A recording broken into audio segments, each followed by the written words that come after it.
Salam sejahtera. Dan tadi suara rakyat bergema di channel ini. Terima kasih sekali lagi kepada Anda yang sudah bersama-sama dalam channel ini setelah sekian lama. Bagi Anda yang sudah tekan butang subscribe, saya ingin ucapkan terima kasih. Semoga Tuhan memberkati Anda, dimurahkan rezeki, semua urusan Anda semuanya dibantu dengan kesabaran dan bantuan daripada Tuhan lah. Bagi yang belum, saya mohon untuk tekan butang subscribe, like, dan share supaya kita lebih semangat untuk membuat konten-konten korek mengorek gitulah. Oke, jadi tekan butang subscribe, tekan butang notifikasi juga. Aduhai lah Mahathir. Aduhai lah Mahathir. Makin Mahathir tua, makin bingung otak dia. Memang tidak dapat dinafikan. Mahathir makin tua. Pertama, kedua, siapa-siapa pun di dunia ini makin tua memang dia makin menjadi-jadi, peliknya makin jadi. Tapi Mahathir kebaikan dia tidak juga jadi kebudak-budakan lah. Dia dapat kontrol dia punya otak semua. Mungkin kerana dia memang sudah biasa berotak lebih canggih. Tapi inilah terlalu canggih sampai kantoi sendiri. Baru-baru ini Mahathir cubalah kenakan kerajaan, seolah-olah kerajaan kita sekarang ini kerajaan yang pelik.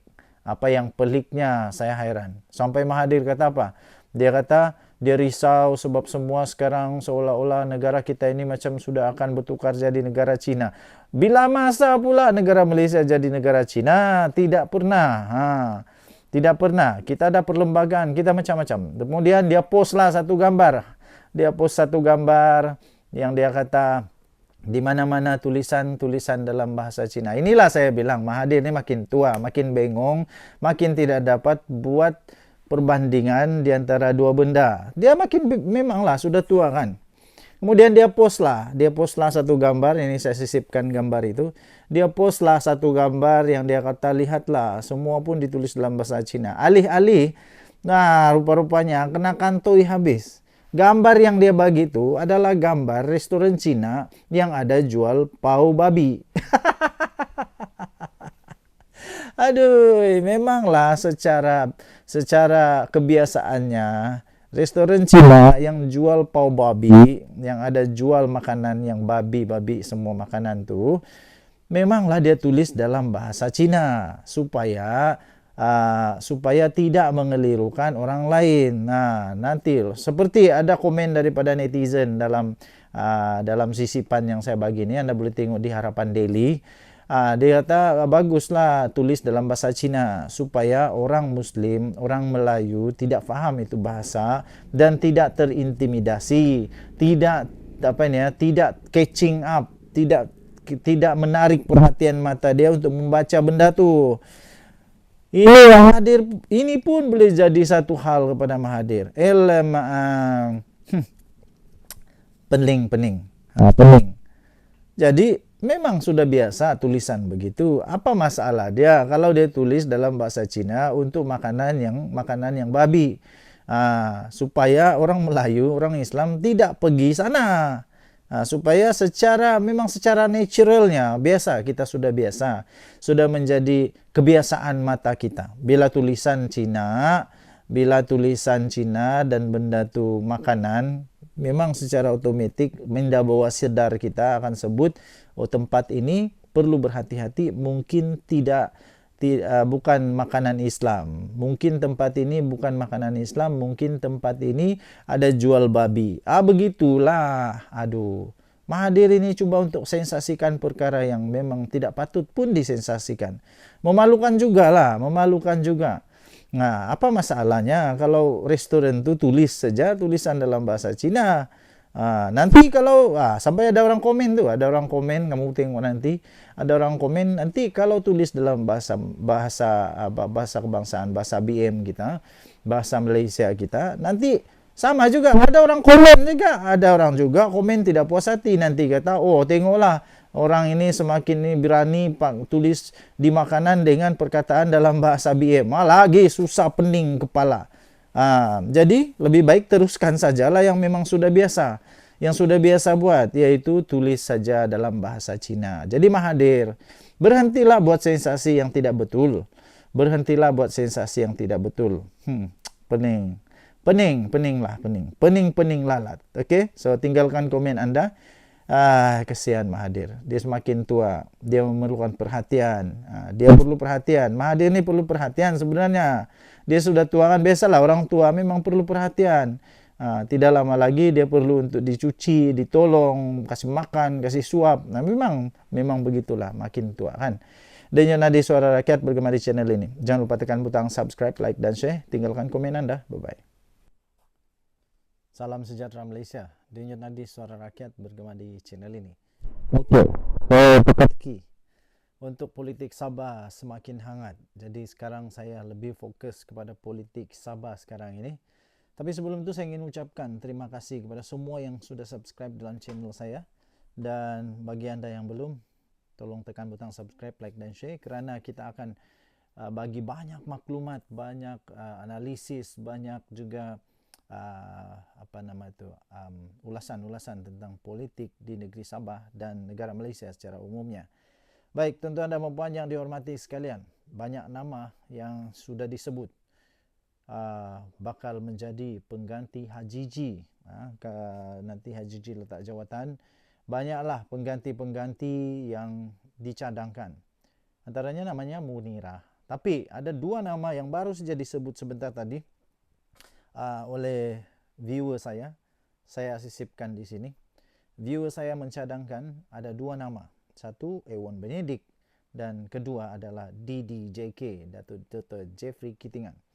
So, di antara dua nama yang baru ini, Ewan Benedict dan Jeffrey Kitingan, pada pendapat anda, siapa yang lebih sesuai untuk jadi Ketua Menteri? Kita pernah tahu bahawa adik-beradik lah, anda tahu abang ke adik ke kepada Jeffrey Kitingan, iaitu Pairin Kitingan, pernah jadi Ketua Menteri Sabah. Saya ingat waktu itu Sabah memang hebatkah tidakkah? Waktu itu zaman-zaman PBS lah.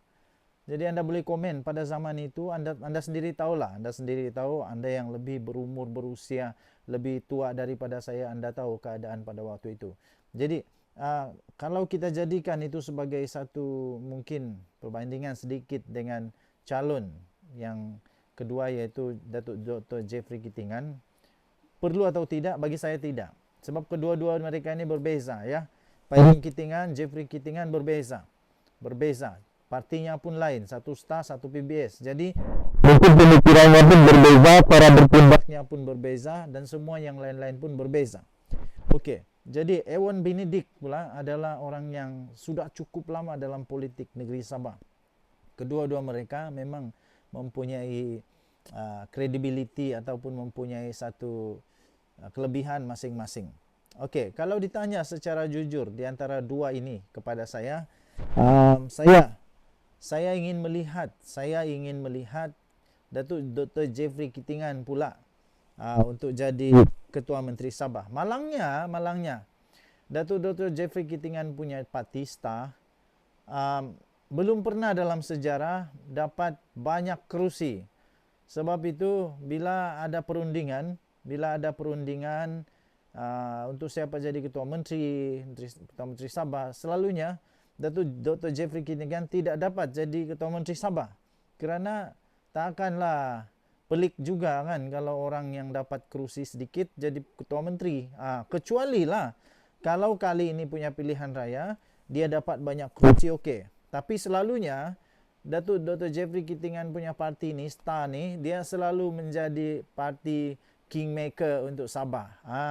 Di mana dia ikut, selalunya akan menentukan siapa yang akan menjadi pemerintah di pentadbir di negeri Sabah. Ewan Benedict pula memang sudah lama juga, cuma saja belum nampak sangat yang dia boleh jadi Ketua Menteri. Tidak tahu kenapa, mungkin auranya belum sampai, tidak tahu kenapa. Tapi pada saya pilih Dr. Jeffrey Kitingan. Tapi itulah saya kata, dia punya restriction dia punya halangan dia ialah selalu dia tidak pernah dapat banyak kerusi untuk dia punya parti. Jadi susahlah untuk dia jadi calon Ketua Menteri ataupun jadi Ketua Menteri. Apa pendapat anda? Sila tinggalkan komen. siapa yang Anda ingin jadi Ketua Menteri, siapa yang Anda ingin lihat jadi Ketua Menteri Sabah yang baru untuk tukar Haji G. Maknor. Denyut nadi suara rakyat bergema di channel ini. Jangan lupa untuk tekan butang subscribe, like dan share. Malaysia kita punya, cintai Malaysia aku, kita jaga kita. Terakhir daripada saya, hati-hati sekarang musim hujan, sudah dikeluarkan amaran oleh Met Malaysia bahawa kemungkinan ada banjir bermula daripada 23 November, ada banjir sampai 25 November, mungkin begitulah. Jadi hati-hati ya, hati-hati. Yang memandu hati-hati, yang jalan pun hati-hati, yang pergi laut hati-hati, pergi sungai hati, di mana-mana pun hati-hatilah. Kita jumpa lagi, bye-bye.